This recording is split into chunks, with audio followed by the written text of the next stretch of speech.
Hello everyone and welcome to Literature's Next, the set of videos where I try to make an analysis of an English literature masterpiece. Today we're talking about the Roaring Twenties, we're talking about American literature, the American dream and the eternal war among social classes. Yes, we are going to analyze The Great Gatsby from Francis Scott Fitzgerald. Are you ready? So let's go! Francis Scott Fitzgerald was born in 1896 and he was raised in St. Paul, Minnesota. He was a very intelligent boy, but he was always a mediocre student. But he managed anyway to enroll at Princeton, New Jersey University. He never graduated because of apathy and academic trouble, but he enlisted the army in 1917, just before the end of World War I. While he was a lieutenant in Alabama, he fell in love with Zelda Thayer, a wild 17-year-old girl who agreed to marry him, but delayed the wedding until Scott Fitzgerald was wealthy enough to satisfy her appetite for luxury. This happened when Scott Fitzgerald published This Side of Paradise in 1920, and he became a literary sensation. His greatest success, The Great Gatsby, with a lot of autobiographical elements, was published in 1925, and it brought him at the top of fame for being the best verbal portraitist of what he called the Jazz era. When the 20s dwindled to the 30s and the Great Depression arrived, Zelda suffered of a mental breakdown, and Scott Fitzgerald was dealing with alcoholism. He kept writing short stories to support his lifestyle until he moved to Hollywood to write screenplays in 1937. He died of a heart attack in 1940, leaving his last novel, The Love of the Last Tycoon, unfinished.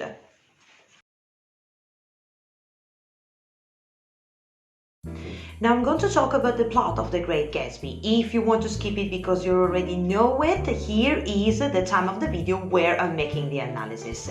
So I cannot ensure that the analysis is spoiler-free anyway. Fine, so let's go. The plot of The Great Gatsby is all intertwined around 7 main characters, which are Daisy Buchanan, who is a cousin of Nick Carraway, the narrator.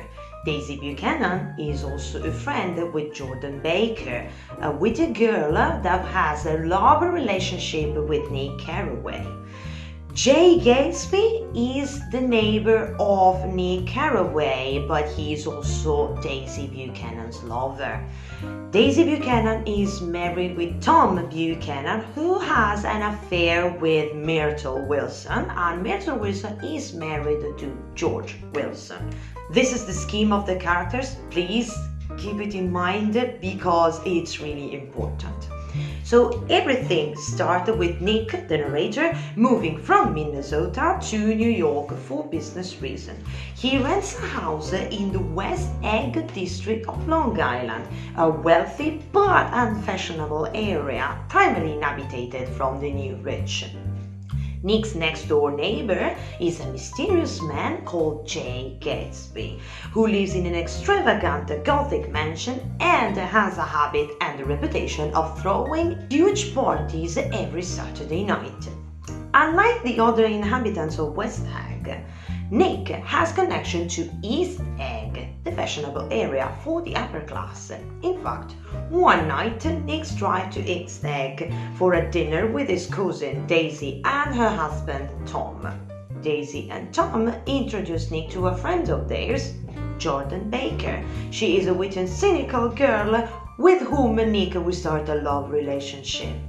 Over dinner, Nick learns that Tom and Daisy have a troubled marriage, and Jordan tells him that Tom has a lover, Myrtle Wilson, who lives in the Valley of Ashes, and he is married to George Wilson, the owner of a garage in the Valley of Ashes. The Valley of Ashes is a great and depressing industrial dumping ground that separates West Egg from New York City. Not long after this evening, Nick and Tom travel to New York City along with Myrtle. They go to a vulgar and gaudy party at the apartment that Tom keeps for the affair. Later that summer, Nick receives an invitation to one of the famous Gatsby's party. Jordan Baker is there too, and together they meet Gatsby in person. He is a handsome young man who pretends to have an English accent, and with a shiny smile, he calls everyone old sport. Gatsby asks to speak with Jordan, and when she comes back to Nick, she tells Nick that Gatsby met Daisy when he was in the military service, and he is madly in love with her, but he didn't have enough money to marry her at the time. All his parties are just an attempt to impress Daisy. So he asks Nick, through Jordan, to arrange a reunion between them. So Nick organizes a more dated version of a blind date, invites Daisy over for tea, not mentioning that Gatsby would be there too. There is a bit of awkwardness at the beginning, but Nick leaves the two of them alone for some time, and when he gets back, Gatsby and Daisy have re-established their connection, so much that they start a love affair. After a while, Tom starts to get extremely suspicious about the relationship between his wife and Gatsby, until one night at lunch in his own house, Gatsby is staring at Daisy with such an unconcealed passion that he finally realizes that Gatsby is in love with Daisy. Even if Tom has an affair, he seems to be particularly outraged by the idea that his wife might be cheating on him. He then forces the group, Nick, Jordan, Gatsby and his wife, to drive to New York City and gather all of them in a suite at the Plaza Hotel. Here, Tom confronts Gatsby, and Gatsby responds that Daisy never really loved Tom because she had indeed always been in love with him, Gatsby. Daisy timidly states that is true, so Tom comes clean and reveals that Gatsby is a criminal as he had him investigated.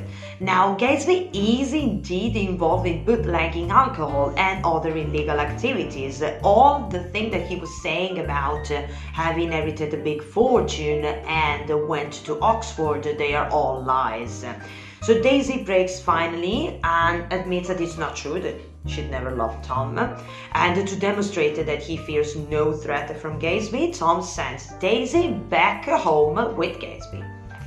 While Tom, Nick and Jordan are driving through the Valley of Ashes to get home, they find out that Gatsby's car has had an accident and it has hit and killed Myrtle Wilson, Tom's lover. Nick rushes home to talk to Gatsby, and Gatsby revealed that it was Daisy driving, but he intended to take the blame. But unfortunately, the day after, Tom goes to George Wilson, Myrtle's husband, and tells him that Gatsby was the driver who killed his wife. Now, George gets convinced that the driver who'd killed his wife had to be her lover, so he goes to Gatsby's mansion, where he is relaxing in the pool, and shoots him dead, just before shooting himself. At the end, Nick stages a small funeral for Gatsby where no one comes but Gatsby's father, who is proud to what his son has become. Nick hands his relationship with Jordan over the phone and moves back to the Midwest in an attempt to put as much distance as possible between him and the people surrounding Gatsby's life, who disgust him completely for their hollowness and their moral decay.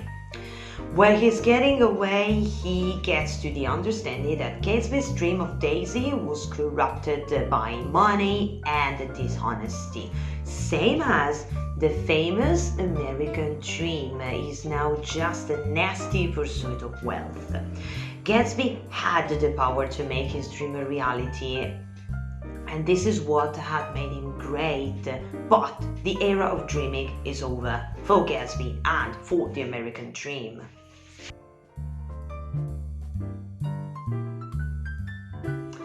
Although The Great Gatsby may look like a tormented love story, it is indeed a symbol of the inevitable downfall of the American dream. Fitzgerald uses Nick's words in chapter 9 to describe what was the American dream for him, which was about discovery, individualism, and the pursuit of happiness. In the 20s, Gatsby's period, the American dream had been corrupted by the possibility of making easy money and also thanks to the too relaxed social values. The whole novel is a novel of illusion and delusion, where surface is crucial, much because at the end of World War I, the generation of young Americans who had fought the war had become completely disillusioned. The brutalities that they had witnessed were simply incompatible with the Victorian values that the society had at the time, up to a point that it was reduced to a mere hypocrisy. Concurrently, the rise of the stock market brought America to an unprecedented wealth that led to a new level of materialism and consumerism. Anyone at the time could potentially make a fortune, and the 18th Amendment in 1919, which banned the sales of alcohol, opened even more room to maneuver to people who was merciless enough to make a profit through bootlegging, just like Gatsby. The American aristocracy used to look all these industrial speculators with contempt, another aspect well represented in the book, as there is a marked difference between the East Egg, where the old rich live, and the West Egg, where new rich like Gatsby live. So in the end, there are some strong class lines that no money will allow Gatsby to pass. There is a sort of melancholy for the American dreams to be sieged by racial and economic inequality, aspect that the recent pandemic of the 2020 has only deepened. The American dream is very powerful, but is hard to realize. It is indeed beyond the reach of many, and many give up too much to achieve it. Gatsby has given up his morality, and only with the purpose to recreate a past that he had with Daisy. Daisy is a person that Gatsby has covered with idealized perfection that she doesn't have, neither deserve. Had Daisy really been in love with Gatsby, she wouldn't have betrayed him and went back on her words at the Plaza Hotel, and she wouldn't be so attached more to the Gatsby's wealth than to the real person. The American dream, so same as Daisy, is just lost, unreachable past. Nick is pretty much convinced that the ability to create a meaningful symbol is one of the central components of the American dream, as early Americans had invested in their own nation with their ideals and values. But unfortunately, the only values that Gatsby and the people surrounding him are able to perceive and respect is money. This is another way for Fitzgerald to point out how greediness has ruined the American dream. Everything is set on greediness and speculation. There is a continuous feeling of everything that can crumble down at any moment, which is exactly what happens to Gatsby. The dream of having a life with Daisy crumbles down, and what is left for him now is just death. As for Nick, he goes back to Minnesota, where American values have not been corrupted yet. The book portrays three different and well-defined social classes.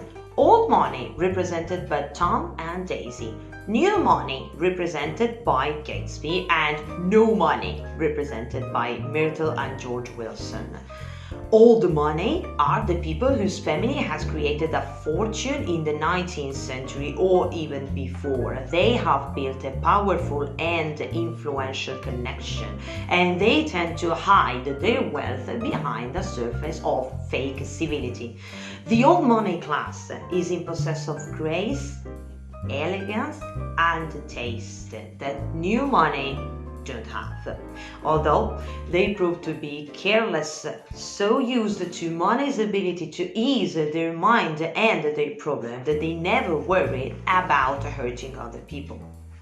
New money are the people who had made their fortune in the 20s, and since they have no powerful connection, they compensate by continuously displaying their wealth ungracefully, such as Gatsby. The class is presented as vulgar, gaudy, and lacking of social grace. Gatsby, who lives in a terrible ornated mansion, in contrast with Tom's and Daisy one, and wears pink suits and is constantly demonstrating and drawing the attention to his wonderful car, his wonderful shirts, or his wonderful house.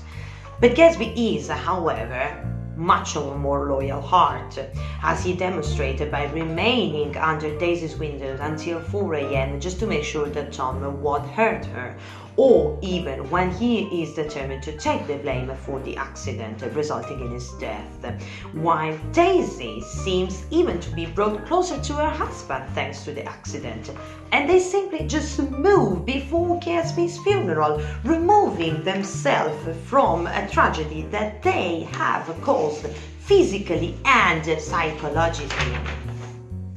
They act as they are immune to the consequence of their action, as Nick calls them careless people who smashed up things and let the people clean up the mess that they had made.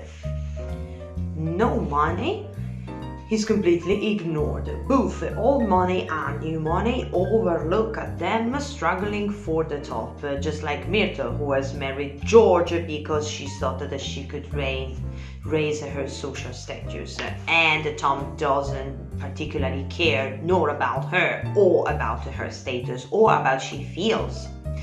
They are also symbolized by the Valley of Ashes, a place in between two rich areas. But the Valley of Ashes represents also the doom that awaits Gatsby and every new money member should their empire crumble down. The scenes that take place in the Valley of Ashes show a more vulnerable side of the characters because they are not surrounded by their usual comforts. This year, the copyright of the book has expired, and the amount of projects that are coming up related to this book is a clear demonstration of the great universality of this book. Along with two films adaptations, one in 1974, another one in 2012, and a musical, this book from this year now is going to lead to more and more projects inspired by it. Not to mention the new book from Michael Farris-Smith, Nick, where Farris has imagined Nick Carraway's past, a character of which we don't know much, but we see Gatsby only through his perspective and his ambivalent relationship with him, which is full of praise, full of criticism, and there are also some moments of contempt. The book is indeed very much alive. You can read it at any different age and it will speak to you in different way. It's a book that you should have in your bookshelf and reread it every 4-8 years. Though it's not a masterpiece in terms of feminism, as all the female characters are clearly portrayed only by the prism of male desire and perspective, it still remains a perfect description of not only the roaring 20s, but of how a tendency of greediness will eventually ruin everything, love, dreams, and will just fill your life with hollowness and solitude. So thank you very much for watching the video. I hope that you like it, and I hope that I have kindled in you the interest of reading these masterpieces of American literature. Now I would kindly ask you, if you like my work about talking of literature, if you could kindly like this video and leave a comment, which is okay. You can just write okay, good, or even I didn't like it, I never read The Great Gatsby. It's fine. It's just to prevent the YouTube algorithm to drown out all my work. Remember that I am the leader teacher of the school All You Can Learn Arese. I teach English, French and Italian for foreigners. Here at the school we teach English, French, German, Spanish and Italian for foreigners. We deliver online lessons as well as present lessons when the government allows us to do so. This is our Facebook page, this is our Instagram page, this is our email address. In the video description you can also find the link to our school. We teach adults as well as teenagers. So thank you very much for watching this video, and I hope to see you soon with another literature masterpiece. Bye bye!